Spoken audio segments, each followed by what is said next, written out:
Hello traders. In this video shared a strategy that involves using several indicators on TradingView to identify potential trade opportunities. The TradingView indicators I'm going to show you in this video will blow your mind. Go to the Indicators tab and type in dots by intro motto. Edit your chart. And to make this indicator more effective, go to the settings. And under inputs, you first change the fast period from 11 to 15. And then you go to the MET period, changes from 12 to 20. And the slow period from 22 to 25. And here, we're going to change the first oversold level from 20 to 30, and the first overbought level from 76 to 70. And then you go to Style. And here, we're going to use only one level for the oversold and overbought region. So you uncheck second oversold and overbought as well as the third oversold and overbought dots. And here, you change the first overbought dot color from yellow to red. Then you can also change it to arrow. I like to use arrow to see the signals. Then you click OK. This indicator will help us catch trend reversals based on RSI overbought and oversold levels. But as you can see here, we get a lot of signals and we're not going to jump into a trade as long as we get a signal. We need another indicator, and for that you go to the Indicators tab and type in RSI plus backlight, overbought, oversold by Crypto Insider. Edit your chart. This is basically a more beautiful RSI. We're going to change some settings here. Go to the settings and here under Style, you first make the RSI line bit bolder so that we can see it better. Then you scroll down and as you can see here, we have the option fill background between up and down line. So you uncheck this one here and then you click OK. So we will need another indicator for this strategy. But first, let me explain you some basics here. First of all, we get our signals from the dots indicator as long as we are trading in an either oversold region like here or an overbought region. And it's very important that we don't trade on the signals alone, okay? And we will check the RSI before we enter a trade.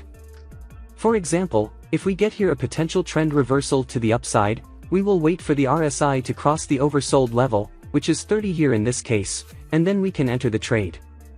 Furthermore, we can also use the RSI to do some technical analysis before we enter the trade. As you can see here, we have a higher low in the price and a lower low in the RSI, meaning that we have a bullish divergence. I can draw it for you as you can see here, higher low in the price and lower low in the RSI.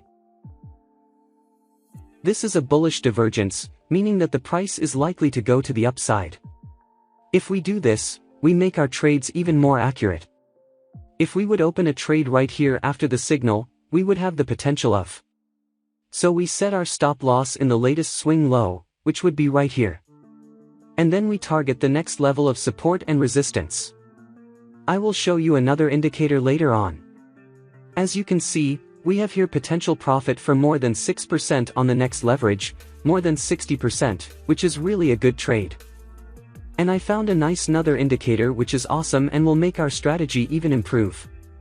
So go to the Indicators tab and type in BJ key levels. As you can see here, we have Jorgum key levels, which is an editor's pick, you add it to your chart. And now we have to change some settings here. So go to the settings of this indicator. And then the inputs, you change the look left from 20 to 18, look right to 13. And then we have here the number of pivots, you change it to 5. The ATR length from 30 to 32. And then we need a zone width for the ATR of 0.4. And now we have our setup for this indicator, you click OK. And before we go back to the strategy, let me give you some basic fundamentals about this indicator. If you have some experience in trading, you have certainly heard about supply and demand zones. A demand zones is basically a level in the market where the price is likely to go up because we have a huge buy pressure. And this is the zone where the big institutions and banks are coming in and buying the assets, meaning that the price is likely to go up. On the other hand, we have the supply zone that means that when the price goes up, we have a huge sell pressure. And here again, the big institutions, banks are coming in and selling everything, and the price is therefore likely to go down. And as a retail trader, you can take advantage of that because if you know where to locate the supply and demand zones, you can use them as your potential level of supply and support and resistance, which will be relevant when you want to enter or exit a trade. And when we are looking at supply and demand zones for support and resistance levels, it's very important that you look at the higher time frames. You go to the time frame and then you choose 4 hours, for example. And then as you can see here, we have this big supply and demand zones. And what I will do here is to draw a rectangle on these zones for me to use it in the lower time frames. And once you do it, you can go back to your lower time frames, the 15 minutes, for example. And now you have available information about the big supply and demand zones from the higher time frame that you can use as a more relevant support and resistance level. So in this case here, we can delete this trade to see it better. If you want, you can also make it invisible again.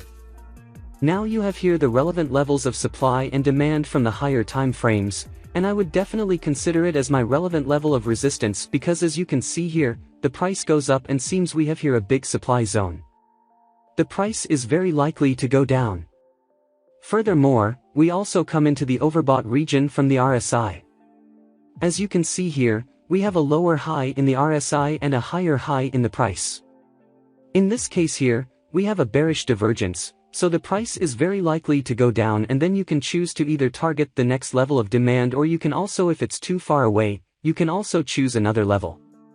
For this you can also check the smaller time frame. For example, this level here will be interesting if you will target this here to set your short position.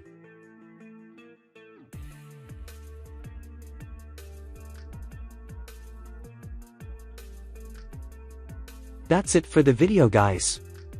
I hope you enjoy it. But if your goal is to growth a small account fast, this risk per trade might be appropriate. So give the strategy a try, but don't skip the forward testing phase on a paper account. I can't stress enough how important it is. If like this video, hit the like button and subscribe to the channel if you haven't done it already. See you soon. Thanks for watching our video.